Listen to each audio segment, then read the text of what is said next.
국민 개그우먼의 가면 뒤에 숨겨진 추악한 민낯, 갑질, 마약류 위반, 그리고 거액 탈세 의혹까지 1인 기획사의 그림자. 현재 없는 권력이 낳은 괴물인가? 친근함은 무기가 되었다. 대한민국 안방국장의 유쾌한 웃음을 선사하며 나 혼자 산다의 핵심 주역으로 군림했던 개그우먼 박나래.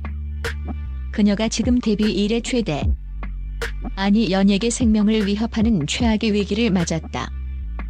이는 단순히 연예계에서 흔히 발생하는 일시적인 가십이 아니다.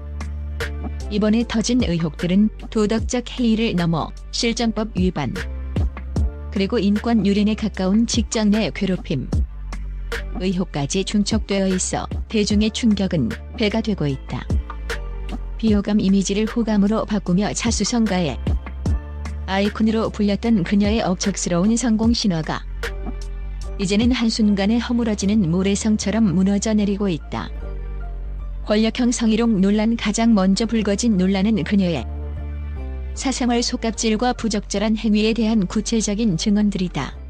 밀폐된 차안, 매니저가 목격한 충격적 장면, 최근 익명의 제보와 파편적으로 공개된 영상들을 통해 재구성된 바에 따르면 박나래는 자신의 전용 차량 안에서 한 의문의 남성과 상식 밖의 수위 높은 신체 접촉 및 부적절한 행위를 벌였다는 의혹을 받고 있다.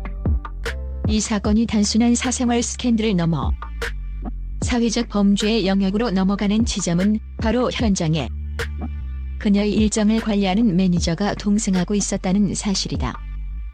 제보자는 매니저는 연예인의 사생활을 보호하고 지켜야 한다는 강박적인 직업 윤리 아래 밀폐된 공간에서 벌어지는 민망하고 불쾌한 광경을 강제로 지켜보아야 했다고 주장했다. 이는 명백한 직장 내 괴롭힘이자 업무상 위력에 의한 성희롱에 해당할 수 있다는 것이 법조계의 공통된 지적이다. 하급자인 직원이 거부권을 행사하거나 현장을 피할 수 없는 폐쇄적인 상황을 이용해 자신의 욕망을 배출했다는 점에서 대중이 알던 동네 언니 같은 친근한 박나래의 모습은 이미 조각나버렸다. 피해 매니저가 입었을 정신적 트라우마와 인격 모독에 대해 대중은 분노를 금치 못하고 있다. 노란 알약과 술의 위험한 조합, 의료법 위반 의혹의 진실, 사생활 논란의 뒤를 잇는 것은 건강을 위협하는 약물 오남용 의혹이다. 박나래가 평소 이른바 노란 약이라 불리는 처방 전용 약물을 정상적인 진료 절차 없이 상습적으로 복용해왔다는 의혹이 제기되었다. 더욱 충격적인 사실은 그녀가 이 약물을 독한 술과 함께 복용했다는 점이다. 연예계 관계자들 사이에서는 그녀가 방송 활동으로 인한 극심한 스트레스나 급격한 체중 감량을 목적으로 불법 경로를 통해 약물을 입수했을 가능성이 제기되고 있다. 의료 전문가들은 특정 처방 약물을 알코올과 혼합 복용하는 행위는 호흡곤란이나 심장마비 등 생명에 치명적일 뿐만 아니라 향정신성 의약품 관리법 위반 소지가 다분하다고 엄중히 경고한다. 평소 방송을 통해 나래바를 운영하며 애주가이자 풍류를 즐기는 이미지를 구축해온 그녀이기에 술 뒤에 숨겨진 위험한 약물 의혹은 그녀의 건강 이상설을 넘어 법적 도덕성에도 회복 불가능한 치명타를 입혔다. 20억 탈세 의혹, 엄마 이름 뒤에 숨긴 검은 돈의 흐름. 대중의 분노가 가장 크게 폭발한 대목은 국가의 기틀을 흔드는 세금 문제다. 박나래는 최근 국세청으로부터 강도 높은 비정기 세무조사를 받았으며 이 과정에서 약 20억 원 규모의 탈세 의혹이 수면 위로 떠올랐다. 탈세의 수법은 매우 고전적이면서도 치밀했다. 그녀는 자신이 절대적인 지배권을 가진 1인 기획사를 운영하면서 실제로는 회사 업무에 전혀 관여하지 않는 자신의 어머니를 유령 직원으로 등록했다. 이후 거액의 가공급여를 지급하는 방식으로 법인 자금을 유출하고 개인 소득을 은닉했다는 의심을 받고 있다. 가족을 직원으로 등재해 허위 경비 처리를 하는 것은 전형적인 탈루 수법으로 이는 성실히 납세 의무를 이행하는 서민들에게 심한 상대적 박탈감을 안겨주고 있다. 더욱이 국세청 조사 결과 추징된 금액이 그녀의 천문학적인 출연료 수익에 비해 지나치게 적다는 권력형 봐주기 수사 의혹까지 제기되고 있다. 돈은 국민들에게 벌고 의무는 가족 뒤에 숨어 회피하느냐는 비판이 쏟아지는 가운데 그녀가 방송에서 자랑했던 호화저택과 화려한 명품 생활이 사실은 국가 세금 포탈의 결과물이었다는 배신감이 대중의 가슴에 빗으로 꽂혔다.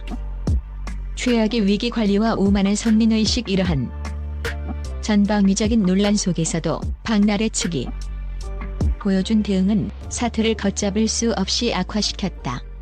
반성 대신 고소, 진솔한 사과와 자숙을 통한 반성 대신 그녀는 해당 의혹을 제기하거나 내부 고발을 시도한 전직 매니저와 일부 관계자들을 공갈 협박 및 허위사실 유포 혐의로 역고소하는 강경책을 선택했다. 이러한 적반하장식의 법적 대응은 대중에게 반성할 줄 모르는 오만한 연예인이라는 낙인을 찍기에 충분했다. 위기관리 전문가들은 설령 억울한 면이 있다 하더라도 고압적인 법적 대응은 대중과의 소통을 완전히 거부하겠다는 오만한 선언과 같다며 그녀의 치명적인 판단 미스를 지적했다. 결국 그녀의 역고소는 오히려 숨겨져 있던 다른 피해자들의 용기를 끌어내어 대중의 분노를 조직화하는 계기가 되었고, 현재 그녀가 출연 중인 모든 프로그램의 시청자 게시판은 하차 요구로 마비된 상태다. 1인 기획사의 민낯, 현재 장치에 없는 절대 권력이 낳은 참극. 이번 사태는 단순히 개인의 일탈을 넘어 연예계의 고질적인 병폐인 1인 기획사 시스템의 어두운 이면을 적나라하게 드러냈다.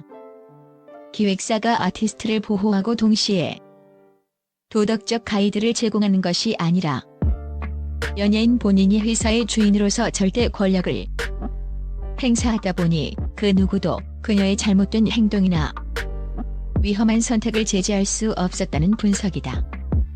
한 연예계 원로 평론가는 박나래라는 거대 브랜드가 스스로 기획사 주인이 되면서 주객이 전도되었다. 내부 견제 장치가 사라진 1인 기획사 안에서 연예인은 무소불위의 괴물로 변질되기 쉽다며 시스템의 부재가 결국 유능한 코미디언을 파멸의 길로 몰아넣은 것이라고 꼬집었다. 권력을 감시할 눈이 사라진 곳에 탐욕과 오만이 자리 잡았다는 뜻이다. 나래바의 폐업, 대중의 마음에서 영광이 퇴출되나 현재 박나래를 향한 민심은 차갑다 못해 살벌한 냉소만이 남았다. 친근함과 소탈함을 무기로 시청자의 곁에 섰던 그녀의 캐릭터는 이제 위선과 기만의 상징이 되었다.